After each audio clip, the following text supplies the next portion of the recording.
경신년을 맞이해서 처음으로 관음제 법요식을 맞이하게 되었습니다.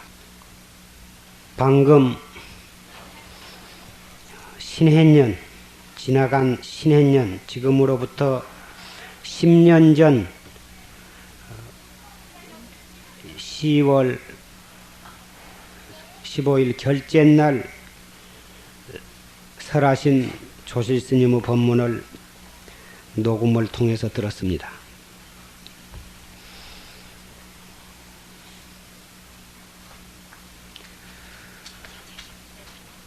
조실스님께서는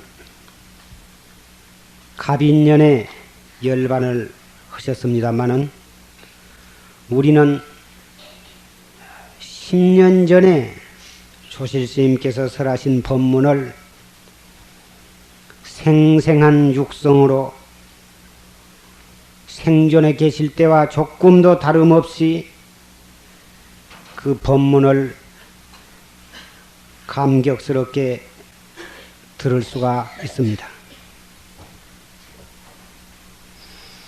조실스님의 녹음 법문은 전국 방방곡곡에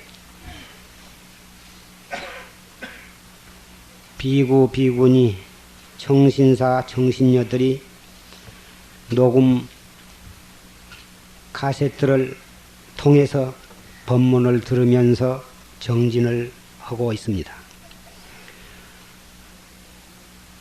그 법문을 듣고 또 들을수록에 조실스님 생존하셨을 때 왜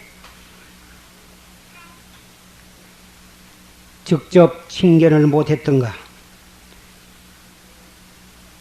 또 친견하신 일이 있는 분도 한 번이라도 더 친견을 못했던가? 또 생존을 하셨을 때 좀 더 열심히 정진을 해서 왜 그때 힘을 얻지 못했던가?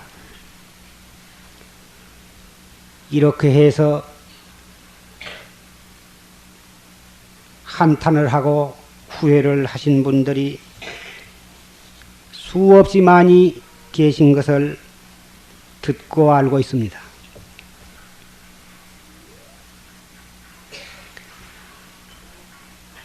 부모 살아계실 때에는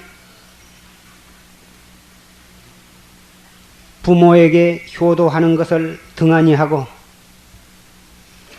불효를 하고 그러다가 부모 돌아가신 뒤에서 살아계실 때 효도 못한 것을 한탄을 하고 후회를 하고 하는 사람이 유사이래로 그러한 말이 전해 내려옵니다. 조실스님 살아계실 때 그때 철저히 정진을 못하고 등력을 못했다고 한탄하는 분이 지금 적지 않지만 앞으로 조실스님의 녹음 법문마저도 듣기 어려운 때가 돌아오는 것입니다. 녹음기에 녹음되어 있는 것은 앞으로 몇 해를 더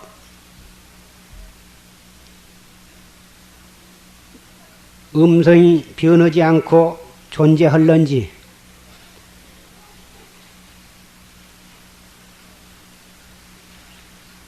믿을 수가 없는 것입니다. 조실스님의 녹음 법문마저도 듣지 못할 때 그때는 참으로 무슨 법문을 듣고 우리가 발심을 하고 분심을 내서 활구 참선을 할 수 있을 것인가? 우리는 아직까지는 다행히 조실스님의 법문을 듣고 있습니다마는 오늘 이럭저럭 내일 이럭저럭 금년 봄을 이럭저럭 금년 여름을 그렁저렁 지내다가 한 해, 두 해가 가다 보면 우리는 차츰 늙어가고 조실 스님 법문마저도 녹음을 통해서나마 듣지 못할 때가 온다면 그때는 누구를 붙잡고 한탄을 할 것인가? 세월은 흐르는 화살처럼 흘러가고 우리는 하루하루 기력이 떨어져가며 머리에는 흰머리가 늘어나고 있습니다. 내 공부는 내 자신 외에는 아무도 내 대신 해줄 사람은 없습니다. 어떠한 불보살과 성현과 선지식이라 하더라도 내가 공부해 나가는 방법은 일러주실 수 있지만 내 대신 공부는 해 주실 수가 없습니다. 어떠한 효성스러운 제자나 상자나 아들과 딸이라 하더라도 내 대신 이 공부를 해 줄 수 없습니다. 뿐만 아니라 나 대신 죽어줄 수도 없습니다. 우리는 하루하루 사는 것이 죽음을 향해서 걸어가고 있다고는 엄숙한 사실을 한시라도 잊어서는 아니 되는 것입니다. 진리의 입각에서 보면 생사라고 하는 것은 원래로 없다고 하는 것이지만 우리는 사바세계의 몸을 받아난 이상 마침내 죽음이라고 하는 엄연한 사실을 도피할 수가 없습니다. 한번 이 몸을 잃으면 다시 어느 생의 사람의 몸을 다시 받을 것인가 아무도 보장을 할 수가 없습니다. 육도 윤회는 끊임없이 계속되고 있지만 이 사바세계보단 저 하늘나라는 훨씬 편안하고 즐겁고 아무런 괴로움도 없다고는 하되 거기에서는 도를 닦을 수가 없다고 부처님은 말씀하셨습니다. 너무 즐겁고 편안해서 도를 닦을 필요도 없고 도를 닦을 마음도 낼 수가 없기 때문입니다. 그 천당에 한번 올라가서 영원히 살 수만 있다면 또 그것도 괜찮지만 천당에서 복을 받을 만큼 자기가 지어놓은 만큼 다 받으면 다시 인간 세상이나 축생이나 지옥에 떨어지고만 말기 때문에 천당에 갔다고 해서 그것이 우리가 안심할 수가 없는 것입니다. 축생이나 지옥이나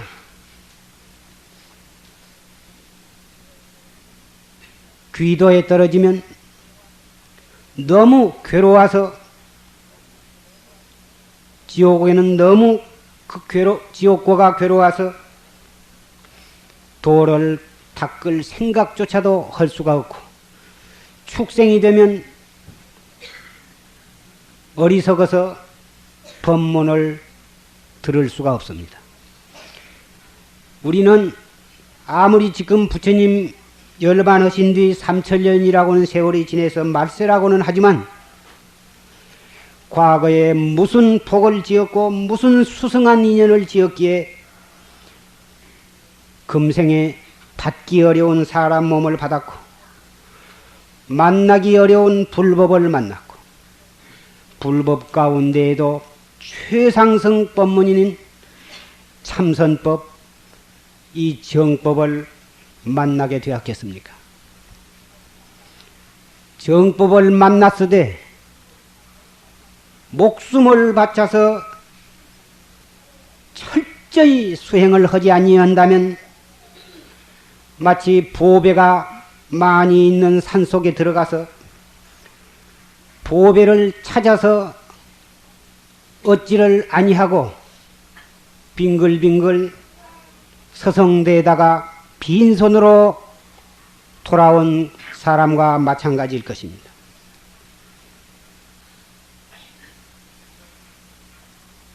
밥을 쌀을 구해서 솥에 밥을 지어서 맛있게 지어 놨지만 그 밥을 그릇에 퍼서 상에 놔야 하고 상에 차려 놨지만 숟갈로 떠야 하고 숟갈로 떴지만 입에다 떠 넣어야지. 입에다 떠 넣었으되 그것을 잘 씹어서 삼켜야만 배가 부를 것입니다. 입에다 넣었다고 해서 도로 토해내버린다면 배가 부를 까닭이 없고 그것을 잘 저작을 해서 삼켜서 흡수를 해야만 비로소 피가 되고 살이 된 것과 마찬가지입니다. 사람 몸 받아서 불법을 만났고 정법을 만나서 활구참선을 배우고 듣고 했다 하되 정말 온갖 정성과 힘을 기울여서 한 생각을 소홀히 지내보내지 아니하고 철두철미 정진을 하지 않는다면 무슨 깨달음을 얻으며 어찌 생사해탈을 기하겠습니까? 방금 조실스님의 법문 통해서 마조 원상 법문에 대해서 여러 차례 말씀을 들었습니다. 마조 스님은 중국의 육조 스님 제자 황벽 스님의 제자로서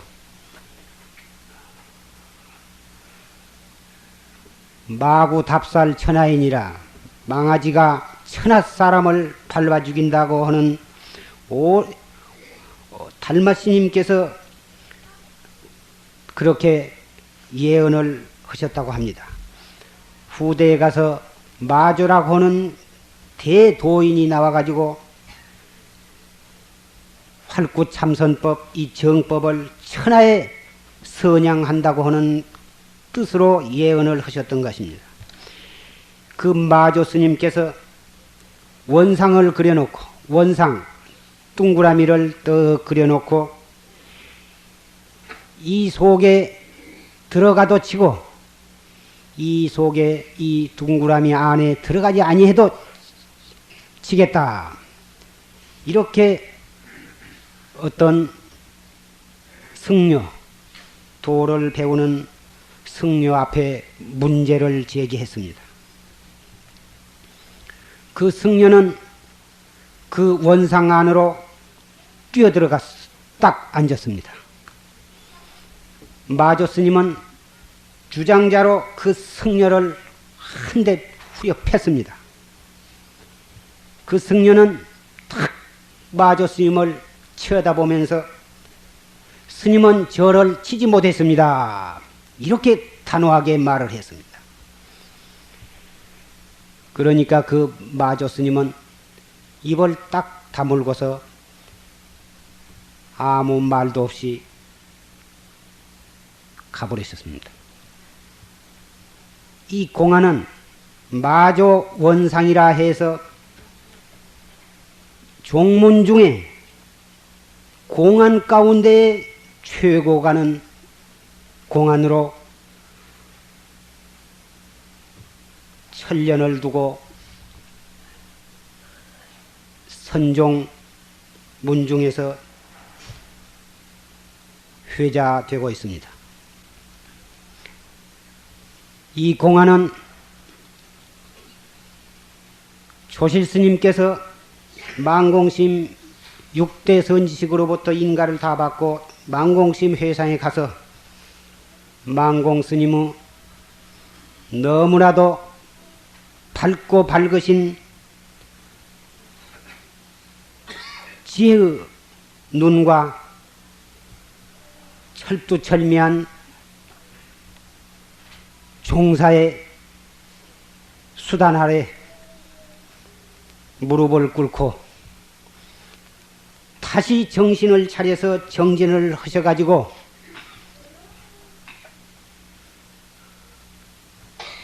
다시 대각을 성취하신 공안이기 때문에 조실스님께서는 매양 소식을 얻었다고 하는 학자를 대할 때 이 공안을 많이 물으셨습니다. 경봉스님께서 지금 통도사 극락선원 조실로 계신 경봉큰스님께서 처음에 깨달으셨을 때 바로 마치 그때 거기에 당도하신 조실스님께서는 경봉스님보다는 훨씬 연세가 아래였었지만은 바로 이 마조 원상의 공안을 경봉스님께 물어가지고 처음에는 경봉스님께서 그 원상을 손으로 이리 뭉텄. 거기에서 조실스님은 당장 이 송장을 끌어묻으라고 호통을 치셨습니다. 거기에서 참 눈을 웅크하게 해가지고 계시다가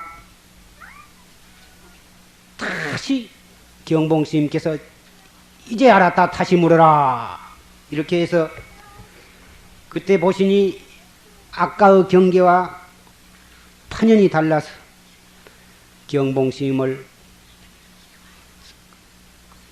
산 골짜구니로 끌고 가가지고 이 공안을 다시 물으니까 여지없이 경봉스님께서 이르셨다고 하는 말씀을 금방 법문을 통해서 들었습니다. 지금 이 자리에는 경상도, 전라도, 충청도 각 선원에서 공부를 하고 오신 납자 스님네도 여러분이 오셨습니다. 그리고 신도 보사님 여러분들도 우리 용화사에서 지내신 분 또 다른 선방에서 공부를 오시고 오신 보사님들도 여러분이 계십니다. 그동안 석 달 동안 가행정진, 용맹정진을 하시고 오신 분들입니다. 해제가 되면 의뢰의 부처님 당시에도 부처님 회상으로 모여가지고 그동안에 공부했던 것을 탁마하고 잘 못했던 것을 대중 앞에 참여하고 그렇게 해서 한철 동안 지낸 공부를 총결산하고 반성하고 참여해서 다시 새로운 정신을 가다듬어서 공부를 해왔었습니다. 이 가운데 참여하신 청신사, 청신녀 그리고 비구, 비구니 여러분들 과연 지난 삼동 안것 동안 정진을 하셔서 투철이 깨치신 바가 있으면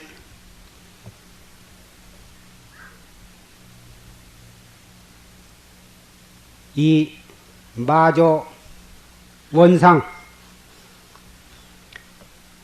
그려놓고 이 안에 들어가도 치고 들어가지 아니해도 치니 한번 자신있게 일러보시기를 바랍니다.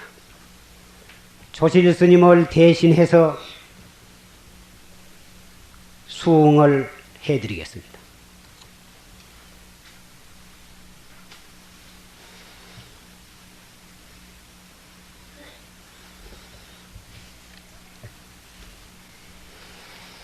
스님에게 뭔 일이겠습니다.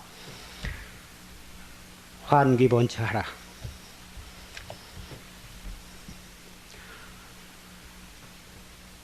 이르지 못할 것을 뭐하러 나왔느냐.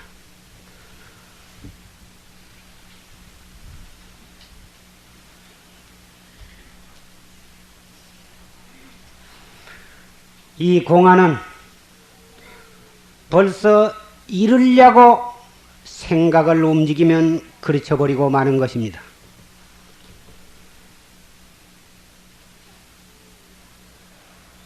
조실스님께서 법문하실 때 사자는 교인하고 한로는 축괴라고 말씀을 하셨습니다. 개한테 돌멩이를 던지면 그 개는 그 돌멩이가 무슨 명태대골이나 고깃덤배인 줄 알고 그 돌멩이를 물으러 우르르 쫓아가는 법이고, 사자는 돌멩이를 던지면 돌멩이는 쫓아가지 아니하고 돌멩이를 던진 그 사람의 목덜미를 물어뜯고 마는 것입니다.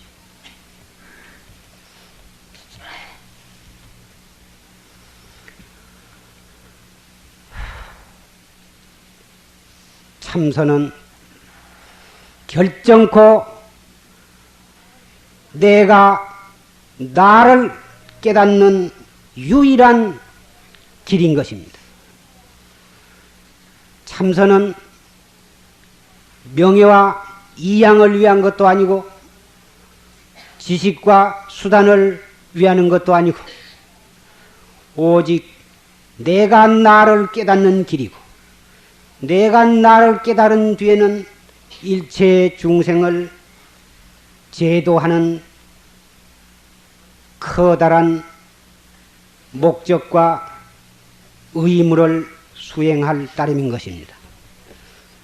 첫째, 내가 나를 깨닫지 못하고 남을 제도할 수가 없는 것입니다. 자기가 헤엄을 능히 헤엄을 칠 줄 아는 사람이라야 물에 빠진 사람을 건지기 위해서 물에 들어갈 수가 있습니다. 헤엄도 칠 줄 모르는 사람이 물에 빠진 사람을 건진답시고 물에 풍덩 뛰어들어가면 빠진 사람을 건지기커녕 자기까지 빠져 죽고 마는 것입니다. 우리는 중생을 제도할 원대한 의무와 책임을 가지고 있지만, 그러한 의무를 수행하기 위해서는 우선 나 자신부터 깨닫지 아니하면 아니 됩니다. 나를 깨닫는 길은 이 세상의 어떠한 일보다 우선해서 중요하고 어떠한 일보다 우선해서 급하고 요긴한 것입니다. 밥을 먹는 일도 급하고 잠을 자는 일도 급하고, 세속에 우리가 맡은 모든 일들이 하나도 버려서는 안 되겠지만 어떠한 일보다 우선해서 우선 나부터 깨달아야 하는 것입니다. 부모가 자식을 위해서는 먹을 것, 입을 것을 다 망각하고 오직 자식 생각만 하시지만, 그렇기는 하지만 발등에 불이 떨어졌을 때는 우선 자기 발등에 불보통 끄고 자식 불을 끌 수밖에 없는 것입니다. 이것은 의식적으로가 아니라 무의식적으로 그렇게 되어 있습니다. 어떠한 효자라 하더라도 그 효자는 자기의 모든 것을 다 바쳐서 부모만을 위하는 하늘에서는 효자라 할지라도 자기 발등에 불보통 끌 수밖에 없는 것입니다. 자기 발등에 불을 조금 오래 놔둔다고 해서 죽는 것도 아닌 것입니다. 잠시 뜨겁다가 마는 것이지만 그래도 자기 발에 불보통 끄는 것입니다. 하물며 내가 나를 깨닫는 참선은 금생에 사람 몸 받을 때 하지 아니하면 이것은 영원히 다시 사람 몸을 받을지 다시 또 이 불법을 만나게 될지 정말 막연하고 막연할 따름인 것입니다. 그렇기 때문에 이 세상에 어떠한 일보다도 우선해서 참선을 철저히 해야 한다고는 까닭이 거기에 있는 것입니다. 돈을 많이 모이고 권리를 많이 누리고 명예를 하늘 닿도록 차지한다 하더라도 그러한 일들은 나의 죽음을 막아주지 못합니다. 죽을 때 한 톨도 한 치도 그것을 가지고 갈 수도 없습니다. 가지고 갈 때는, 죽어갈 때에는 무엇을 가지고 가느냐? 명예를 얻느라고 얻은 죄업, 재산을 얻느라고 지은 죄업, 권리를 누리느라고 지은 죄만을 산더미처럼 지고 염라대왕 앞에 끌려가게 되는 것입니다. 그때는 아무리 통곡을 하고 뉘우치고 눈물을 흘려도 아무도 받아줄 사람이 없습니다.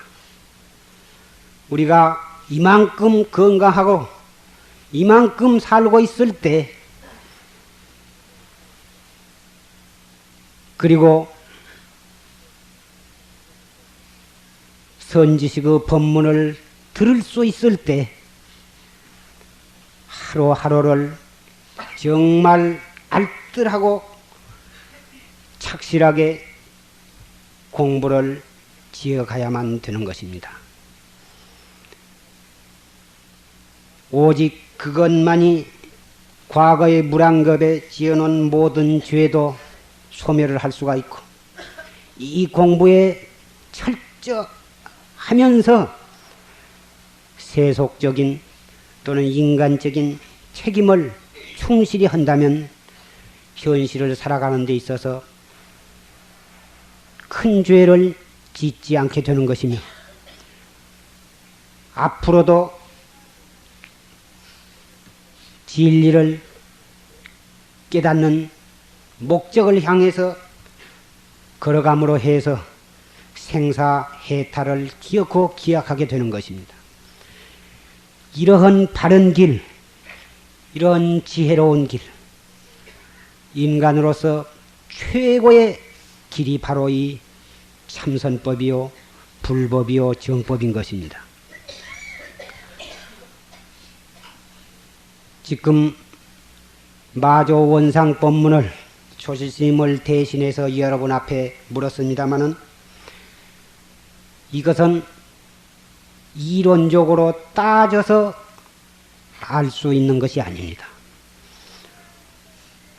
이걸 오늘 내가 이르지를 못했으니 당장 집에 가서 경전을 두저거리고 조사의록을 두저거려서라도 기연히 이것을 어떻게 찾아봐야겠다, 이렇게 생각하신 분이 계신다면 잘못된 생각을 하고 계시는 것입니다.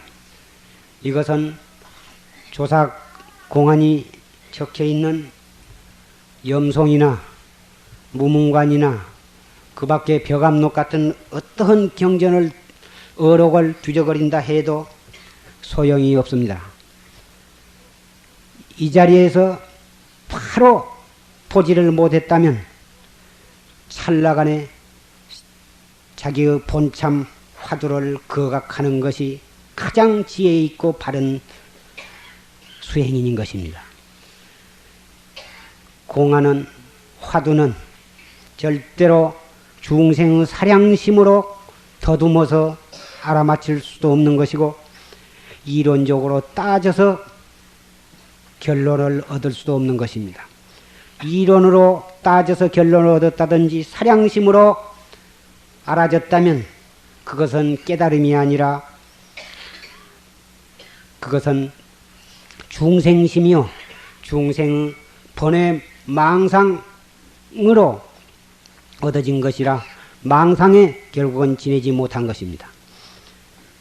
아무리 보기 좋게 생긴 사람을 만들어 놨다 하더라도 그것이 참 사람이 아니고 흙이나 석고 같은 것으로 만들어졌다면 그것을 아무리 이쁘게 조각을 해놨어도 아내로 맞이할 수는 없는 것과 마찬가지입니다. 깨달음은 이론으로 얻어지는 것이 아니요, 오직 본참 화두를 여법하게 거각하고 정진을 함으로써만이 눈이 열리는 것입니다. 슬플 때나 기쁠 때나 괴로울 때나 억울할 때나 우리 마음에서 어떠한 생각이 일어나건 어떠한 감정이 일어나건 그 생각, 그 감정 하나하나를 헛되이 놔보내지 말고 바로 그 생각을 돌이켜서 이 뭐고 어째서 판치생물화 했는고 다 못 이렇게 순박하게 이렇게 진실하게 이렇게 바보처럼 한 생각을 다져나간다면 결정코 우리는 생사를 해탈하는 힘을 얻게 되는 것입니다. 그래서 이것은 철저한 믿음이 서야 하고 철저한 의심이 있는 곳에 큰 분심이 일어나고 철저한 믿음과 큰 분심이 있는 곳에 타성일편하는 대의정이 돈발하는 것입니다.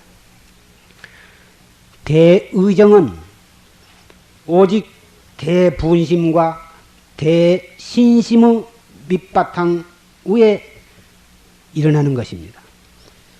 신심만 철저하다면 반드시 분심이 있을 것이요.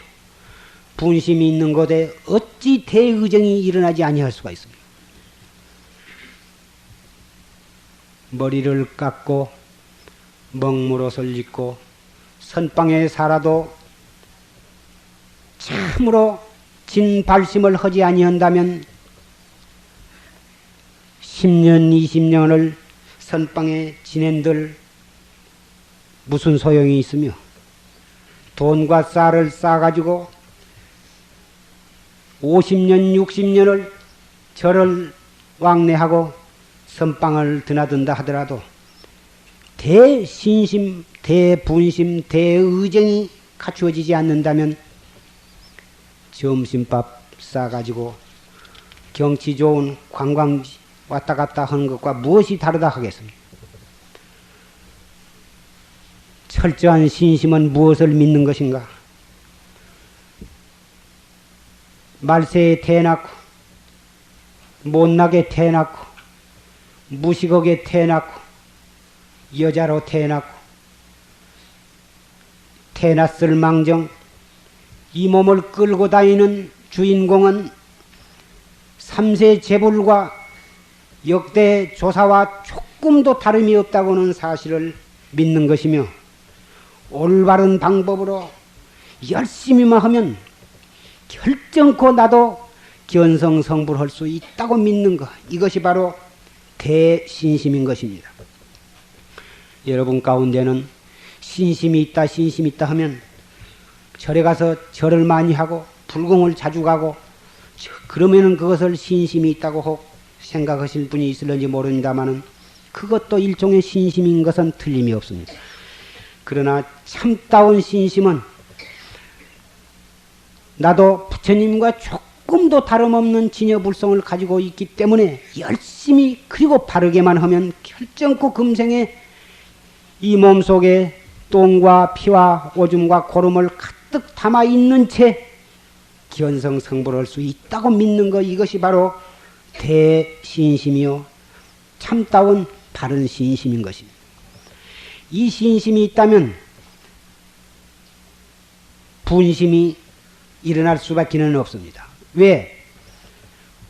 나와 불보살과 조금도 차등이 없는 똑같은 진여불성을 가지고 있으면서 과거의 성현들은 진즉 이 문제를 해결하고 진리를 깨달아서 대성현이 되었고 모든 중생을 제도하시고 계시는데 나는 왜 오늘날까지 깨닫지를 못하고 육도윤회를 하고 있는가? 오늘날까지 왜 깜깜한 칠통으로 몸부림치고 있는가? 이것을 생각하면 대분심이 아니 일어날 수가 없을 것입니다. 사촌이나 일가가 잘 되면 거기서는 분이 나서 밤잠을 이루지 못하고 눈이 시퍼렇게 시기와 질투를 할 줄 알면서 어째서 과거의 모든 성현들은 대도를 성취하셨는데 나는 오늘날까지 칠통을 타파하지 못하고 육도 윤회 속에 개미 집 밖으로 돌듯이 돌면서 몸부림치고 있는가에 대해서 분심이 일어나지 아니한다고 하는 것은 납득할 수 없는 일인 것입니다. 대신심과 대분심이 있는 곳에는 제절로 화두가 들지 아니해도 들어질 수밖에는 없게 되는 것입니다.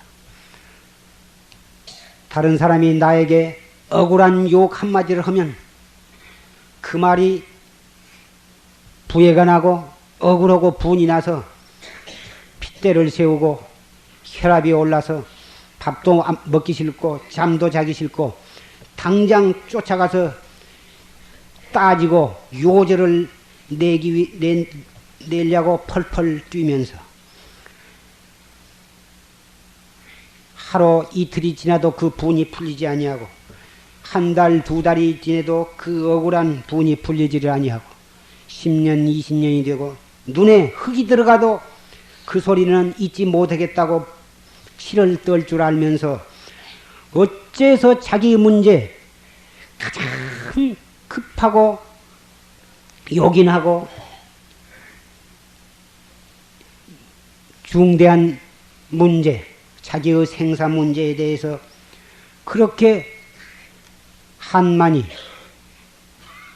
나무 일처럼 해도 그만 안 해도 그만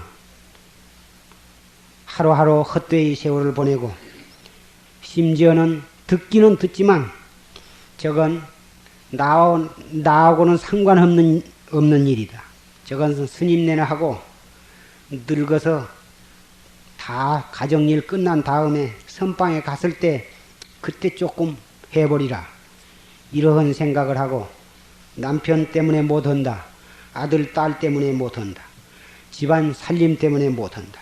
이렇게 핑계를 하고 또 몸이 아파서 못한다. 이러한 등등 커진 핑계를 대가지고 그럭저럭 세월을 보냅니다. 이래가지고 그럭저럭 보내다가 한 해 두 해가 가고 병이 나고 허리가 꼬부라지고 혈압이 올라가고 그때 가서는 아차 해봤자 이미 그때는 때가 늦은 것입니다. 이 공부는 어떠한 이유 어떠한 핑계도 여기에는 닿지를 않습니다. 왜 그러냐? 어떠한 일이라 하더라도 죽음보다는 덜 급하기 때문에 그러십니다. 죽음이라 하는 것은 누구도 막아줄 수 없고 대신할 수 없고 자기도 피할 길이 없는 것입니다. 그러한 중대사를 앞에 두고 어떠한 이유를 대가지고 뒤로 미루고 그럭저럭 지낸다고 하는 것은 어리석고 미련하기가 그지없는 사람일 수밖에는 없는 것입니다. 이 공부는 승속이 없습니다. 물론 출가한 스님네는 오직 이 문제만을 위해서 부모와 형제와 가정과 고향을 버렸고 청춘을 버렸고 인생을 똘똘 뭉쳐서 오직 이 한 일만을 위해서 다 바쳤습니다. 그래서 물론 밤낮을 가리지 아니하고 열심히 정진들을 하고 계시지만 이 문제는 꼭 스님네만 해야 하고 신도는 그럭저럭 해도 괜찮다고 생각하시면 그것은 대단히 잘못된 생각인 것입니다. 차라리 스님들은 가족도 없고 부양 가족도 없고 돈을 벌어야 할 까닭도 없고 해서 자나깨나 이먹고니까 드문드문 한 번씩 해도 공부가 어느 정도 되어 가겠지만 마을에 계신 세속에 계신 여러분들은 스님네보다도 몇십 배 정신을 챙기지 아니하면 여간해서 공부에 힘 얻기가 어려울 줄 생각합니다. 부모 외로는 부모를 모셔야 하고 남편을 보조해야 하고 자녀를 먹이고 입히고 돌봐야 하고 살림을 꾸려나가야 합니다. 정말 내용을 알고 보면 잠깐 새도 편할 날이 없으신 줄 알고 있습니다. 그러나 그 가운데 이목구를 챙기고 때와 장소를 가리지 말고 언제 어디에서 무엇을 하고 있건 간에 생각이 이목구를 하면서 그런 일들을 해야만 자기의 과거의 빚도 갚으면서 앞으로 자기의 영원한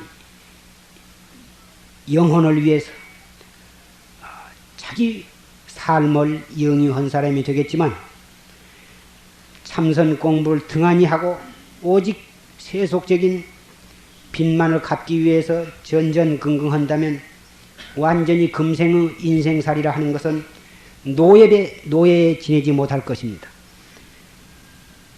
노예라 하는 것은 희망이 없는 인종이고 하루하루 살아가는 것은 오직 무서운 고된 일밖에는 아무것도 바랄 것이 없는 불쌍한 신세가 바로 노예인 것입니다.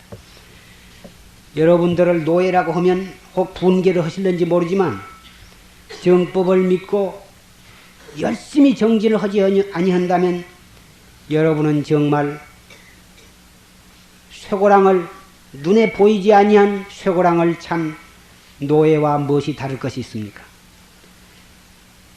그렇다고 해서 자기의 빚을 갚지 아니하고 자기의 아내로서 며느리로서 엄마로서 자기의 책임을 완수하지 아니하고 전부 거기를 도피를 해라 그런 말씀이 아닙니다. 자기가 지은 빚은 자기가 갚아야 하고 빚을 갚으면서도 자기의 장래를 위해서 희망을 가지고 자기의 속 살림을 할 줄 아는 사람이라야 사람다운 사람이고 지혜 있는 사람이라 할 수 있기 때문에 말씀을 드린 것입니다. 빚을 갚지 않고 도피해봤자 이자만 더욱 늘어날 뿐 자기의 빚은 아무도 갚아주지도 않고 빚이 없어지지도 아니한 것입니다. 일단 아내로서 나무 아내로서 자기의 자녀들의 엄마로서 며느리로서 처하게 되었다면 성의를 다해서 남편을 보조하고 부모를 봉양하고 아들 딸들을 성심성의껏 잘 기르고 가르쳐야 할 것입니다. 그러면서 속으로는 한 생각을 가다듬어서 화두를 들고 법문을 듣고 또 공부를 해가고 이렇게 함으로써 그 고된 일들이 하나도 고된 줄을 모르고 그러한 정법을 몰랐을 때는 자기의 신세가 분명 노예와 같고 자기가 해야 할 일은 정말 고되고 지긋지긋한 그러한 일들이었지만 정법을 알고 난 뒤부터서는 그러한 일들이 정말 성스러운 불사로 변하게 될 것입니다. 유아원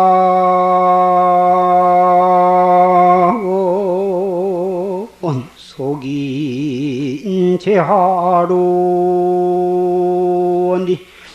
무언 동자 암차로구나 나무